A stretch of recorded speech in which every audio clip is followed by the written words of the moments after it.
Hey, Wembley World Entertainment, and who could have ever have seen this coming? Oh wait, every single one of us, every last one of us saw this coming. It is of course that Disney, more so the Marvel and Star Wars end of things, have decided, hey man, you know the way we've been calling you toxic and sexist and bigoted and racist and all this stuff?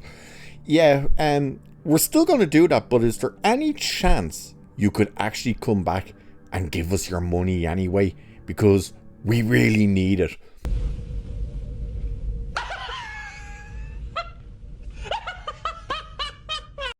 Yeah, Disney are now admitting that they drove men away and they are doing everything they can to win the male audience back. And what's ironic about this, and it's something they never understood, is that when they took the franchises off Marvel and Star Wars and did to them what they did, which was essentially turn a boy brand into a girl brand, that'll piss people off, but that's the reality of it. You actually drove away the female audience as well, because women liked those products the way they were. That's why these things were successful, because everyone could literally jump in and watch it and enjoy it. But once you turned it into, let's make it a big girl brand, we just want women and nothing but women, you drove women away. Like, when you're seeing the Marvels coming out and making just over $200 million at the box office, and the argument is, oh, sexism did that because men didn't go and see it. And then you look at the numbers and you go, oh, more men actually went to see that movie than women went to see that movie. What's their argument? Well, let's take a look at exactly what's going on here. Now that they are admitting, yeah, we kind of effed up and really we need the men back. But be under no illusion, they're not going to change their ways. They're not all of a sudden going to start trying to make it super masculine or anything like that. They're just trying to plead with men to come back. And you know what? I think we're good. I think we've other things to kind of go and watch and be a part of rather than your BS. But anyway, let's dive into this, shall we? So, it's another win for the good guys. Variety, of all places, reports that Disney executives are now actively pursuing creatives for new movies to lure back Gen Z men ages 13 to 28 after Marvel and Lucasfilm have shed audiences at the alarming rate. The headline should actually be all men, not just Gen Z. Despite once being billion-dollar engines, Star Wars hasn't released a film in 7 years, and Marvel's latest, The Fantastic Four: First Steps, is bombing, which follows a string of MCU bombs from Kevin Feige, including Thunderbolts and Captain America: Brave New World. So, according to the report, Disney CEO Bob Iger claims the focus now is on original IP rather than endless Marvel and Star Wars sequels and reboots. But the irony isn't lost on fans, especially when Disney itself made Marvel and Star Wars into cultural zombies through forced messaging and by alienating and blaming the very audience that made them global phenomenon. Now, the other thing to look at when you're seeing that is the fact that Bob Iger is now saying, oh, we need these back and we want that back and blah blah blah. Except the problem is, we've heard him say this type of crap, I don't know how many times now, 7 times I think, where it's literally him going, oh, yes, we're going to focus so much more on quality over quantity. By the way, we're still going to release 3 Marvel movies a year. We're still going to give you 900 sequels to movies you never asked for. We're still going to remake all of our original animated movies and even try and give them sequels. And we're going to do reboots of other crap. So, nothing has changed in everything this idiot has said. But, what about the whole Variety article? Let's see exactly what they said. So, Cinderella and Sleeping Beauty aren't the only ones looking for a prince. Leadership at the Walt Disney Studios has been pressing Hollywood creatives in recent months, multiple sources tell Variety, for movies that will bring young men back to the brand in a meaningful way. Young men is defined here by sources at age 13 to 28. First, every film studio is looking for better ways to convert young audiences into habitual moviegoers. Numerous studies show that Gen Z men in particular are a lonely, gaming-obsessed group who were hampered in their formative years by COVID-19 lockdowns. Not the easiest segment to grasp, but what's surprising producers, writers, and other partners in the larger industry is that Disney has been calling for original concepts to lure the demo back to the movies.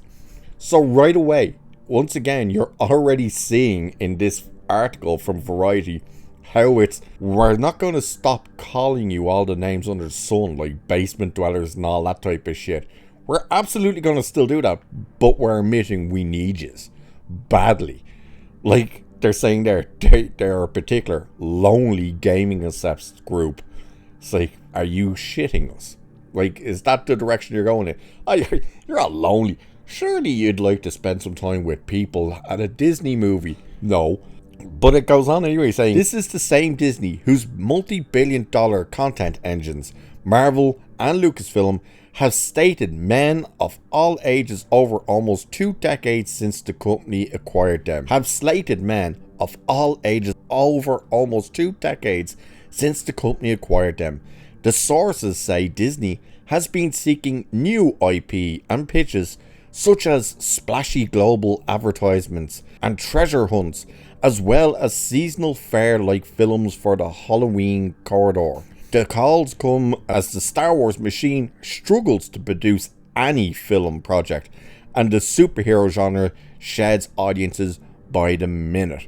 And it just goes on like that, but they are literally saying Disney's whole ambition now is to make fresh, brand new IP to win back the male audience.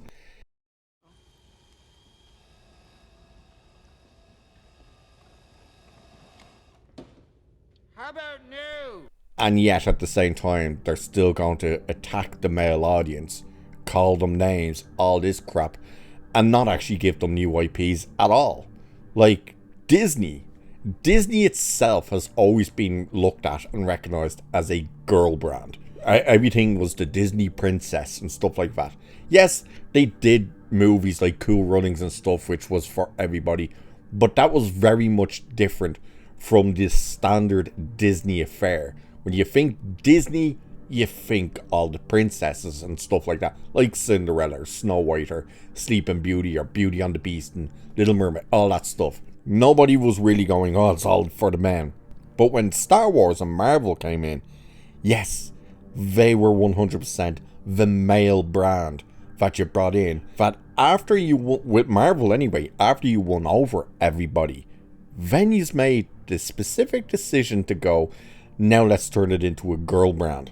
And Kevin Feige is the one who did that, and even said that when he said, my goal is to have more female superheroes and villains than the male. And now you reap what you sow, because that's exactly what you got and nobody wants it. And it's not even just because, oh, you got rid of all the male characters and just went with the girl characters. It's because you chose the girl characters that nobody liked. They were not successful in their comic runs, but they are the characters you chose to go with and shovel down people's throats.